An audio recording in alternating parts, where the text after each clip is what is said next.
Never mind. Okay.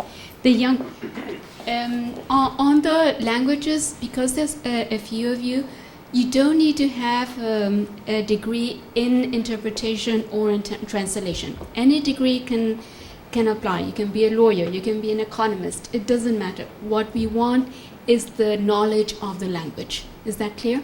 All right. But we do need a solid knowledge of the main language, which may not be your mother tongue.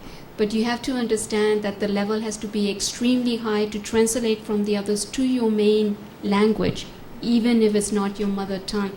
Because, for example, in interpretation, sooner or later, the individuals will be interpreting in the Security Council, and the last thing we want is a diplomatic incident.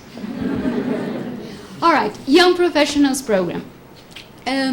Many agencies in the UN system have programs for young professionals, and they vary from organization to organization.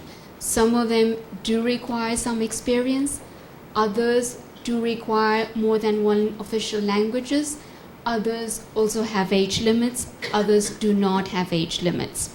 But let me speak of the one of the UN Secretariat. It's called the YPP.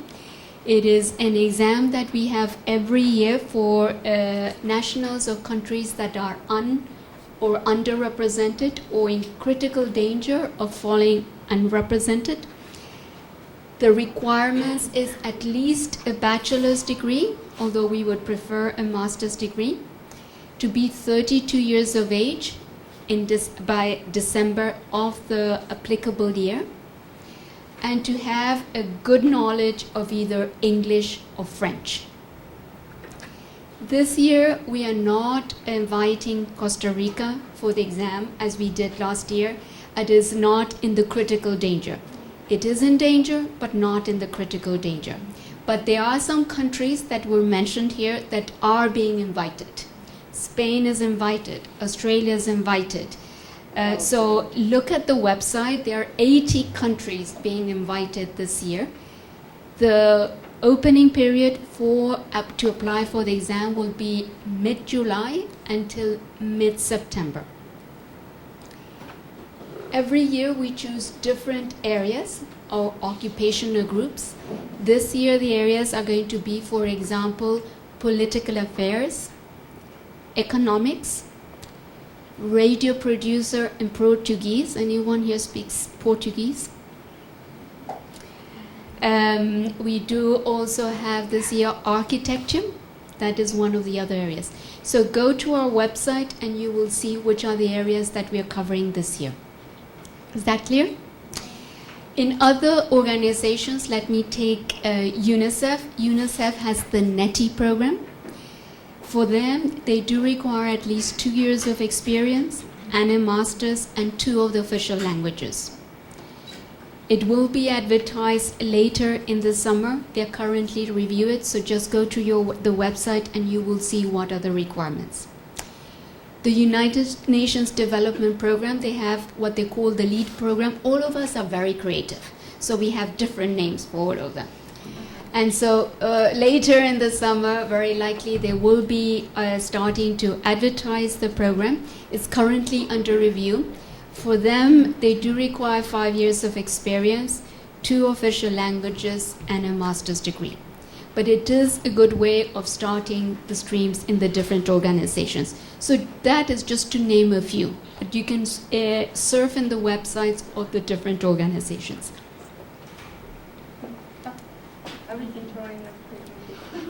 Pay and benefits. Okay. In the UN system, we have a compensation package that is approved by the General Assembly.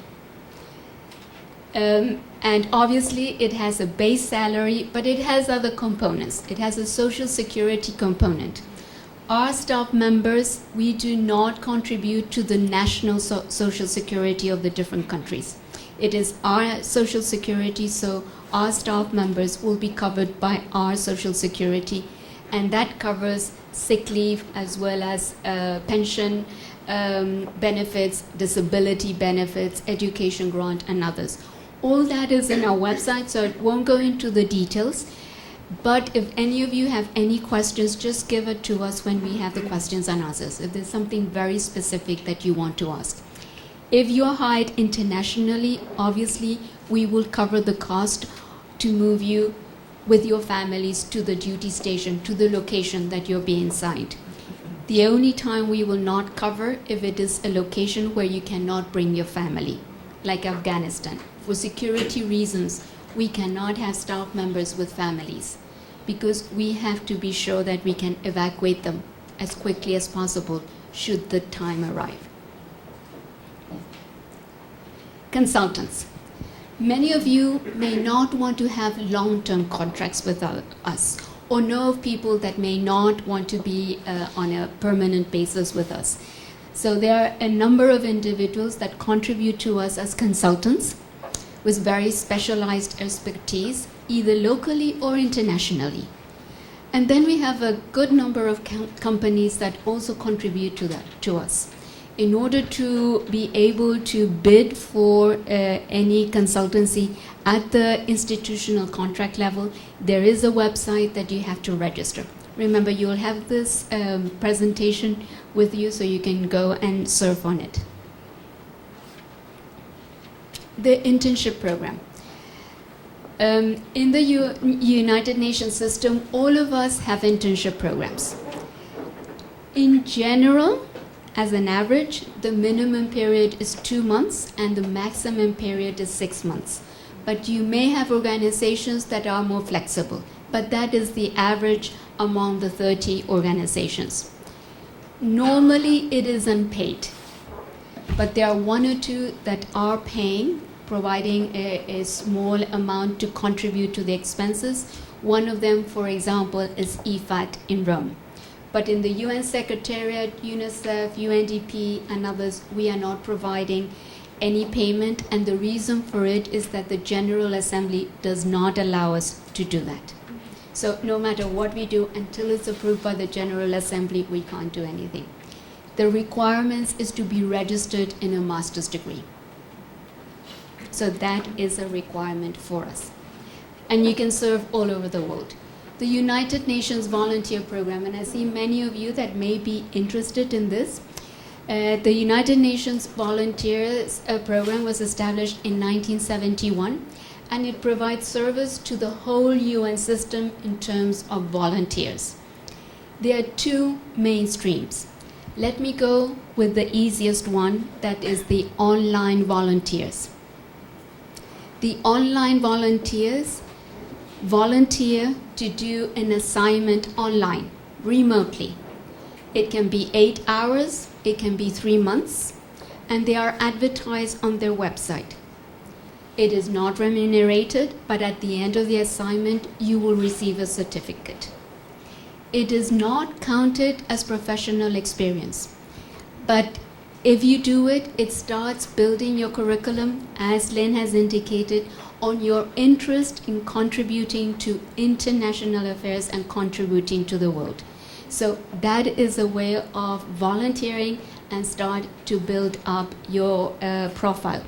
Last year, UNV had around 9,600 online volunteers, and they provided service to the whole UN system. UNICEF, us. For example, have you heard recently about the Rio Plus? We had a lot of online volunteers in the Rio area just doing research or going and distributing pamphlets. It doesn't matter. It can be 8 hours, 1 day, doesn't matter. We as agencies put what we need there, and we have wonderful people around volunteer.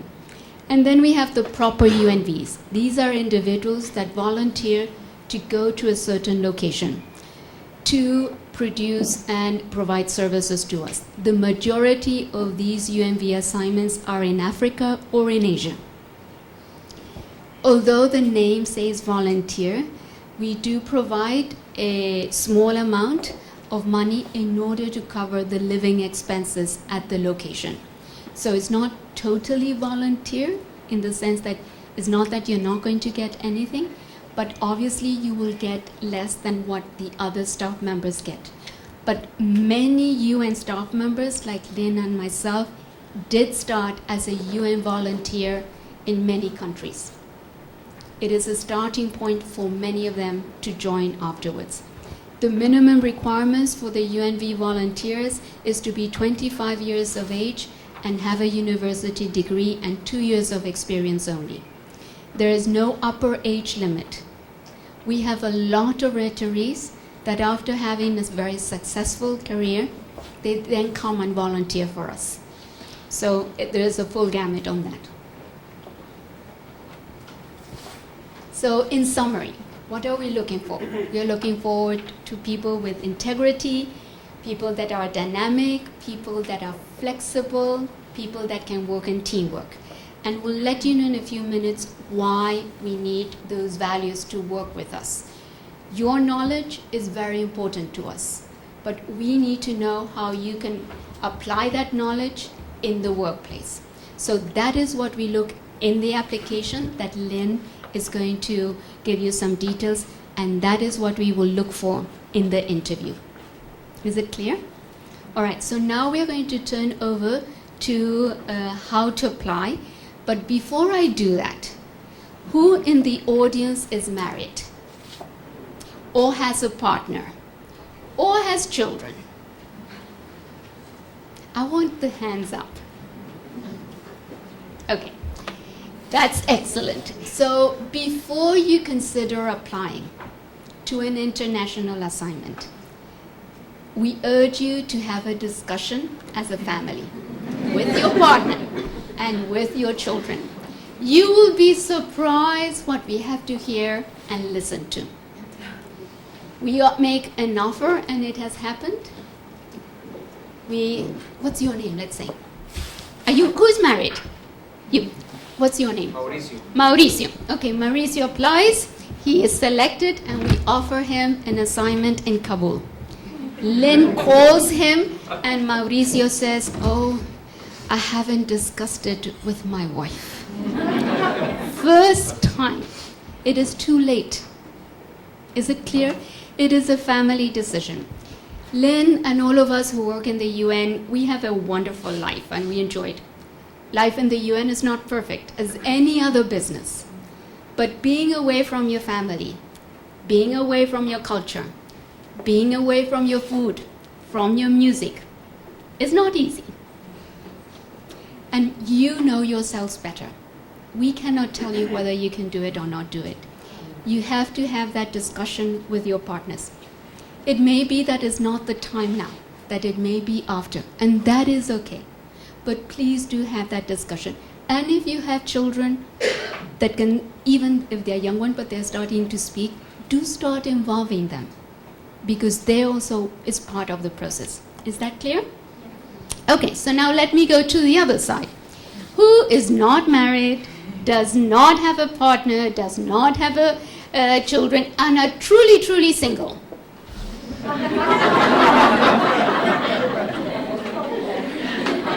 Okay. All right, so you have to consider one thing. If you apply to an international position, it is very likely that your partner, if you find one, or your spouse, will be from a different nationality. It will be very rare that he or she will be from your nationality.